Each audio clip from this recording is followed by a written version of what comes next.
পুরো সপ্তাহ তো টিফিন সেরকম বানানোই হয় না, শুধুমাত্র আমার জন্য বানাই। তো আজকে যেহেতু শনিবার, তাই ভাবলাম একটা স্পেশাল জিনিস বানাই, যেটা রঞ্জনের খুব পছন্দের।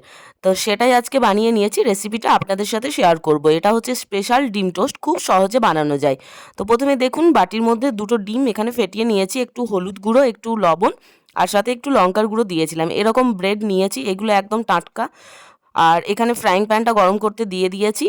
তো সামান্য পরিমাণ তেল দিলাম, আপনারা চাইলে বাটার ইউজ করতে পারেন, কিন্তু আমার বাটারটা শেষ হয়ে গেছে। তো যেহেতু ডিমটা ফেটানোর পর পাউরুটির মধ্যে এরকমভাবে দিতে হবে, সেই কারণে ডিশের মধ্যে ঢেলে নিয়ে তারপর এরকম ডুবিয়ে, কোনো পেঁয়াজ লঙ্কার কোনো কিছু ঝামেলা নেই, এরকম করে জাস্ট ডুবান। আর কড়াই বা তাওয়া বা ফ্রাইং প্যান যেটাতেই করবেন সেটা একটু গরম থাকতে হবে।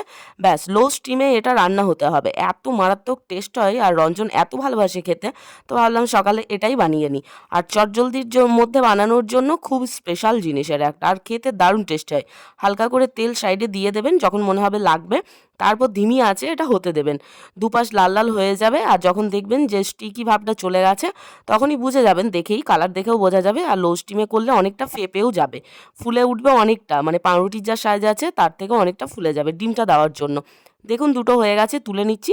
সেমভাবে আরও 2 পিস এখানে বানিয়ে নেব, কারণ 4 পিস 2 পিস করে খেলে এটা কিন্তু এনাফ। যা বড় সাইজের ব্রেড আছে, সাথে ডিম দেওয়া থাকে, তো অনেকটা হয়ে যায়। আপনারা চাইলে পেঁয়াজ লঙ্কাটাও ব্যবহার করতে পারেন, তবে পেঁয়াজ লঙ্কাটা দিলে খুব একটা এটা, মানে এই যে টোস্টটা বানাচ্ছি এটাতে লাগে না, এটা শুধুমাত্র ডিম দিলেই হয়ে যায়। তো দেখুন আরও দুটোও দিয়ে দিলাম, আর এক্সট্রা যে ডিমটা ছিল সেটা ওপর থেকে ছড়িয়ে দেবো। এটা নষ্ট করে কি হবে, তো ওপর থেকে দিয়ে দিলাম। এই দুটো একটু বেশি হয়ে যাবে, অসুবিধা নেই, দুজনেই তো খাবো। তো এর সেম প্রসেসে আবার ভেজে নিলাম, একটু একটু করে তেল দিয়ে হালকা হাতে উল্টে পাল্টে তারপর ভেজে নিতে হবে। একটু টাইম লাগে, ডিমের জিনিস তো বুঝতেই পারছেন। আর সকালে যদি বাচ্চাদের টিফিনে এরকম দেন, যা দারুণ লাগে খেতে, কোনো আঁশটে গন্ধ ওঠে না কিন্তু ঠান্ডা হয়ে গেলে। তো দেখুন এখানে 4 পিস বানিয়ে নিয়েছি। কিছুটা ফল ফ্রিজে ছিল, কালকে সকালে খেয়েছি, আবার আজকের জন্য এখানে পেঁপে আছে, সাথে পেয়ারা। তো পেঁপের খোসাটা ছাড়িয়ে নিচ্ছি। সকালবেলা ফল খাওয়াতে সবথেকে ভালো, হজম হতেও বেশ সুবিধা হয়, আর বিকালের দিকে খেলে একটু অসুবিধা হয়।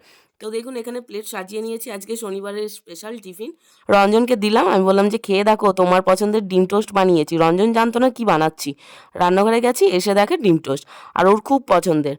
তো ওকে দিলাম, ট্রাই করুক, দেখুক, বলে কেমন, যে ও যেমন খেয়ে এসেছে ছোটোবেলা থেকে সেরকম কিনা।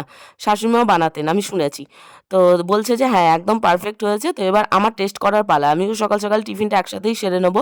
আমার তো শরীরটা বিশেষ ভালো নেই, টিফিনটা বানালাম, এবার দুপুরে রান্নার ব্যবস্থা করতে হবে। তো দারুণ হয়েছে আজকে সকালের টিফিনটা, কমেন্টে জানাবে।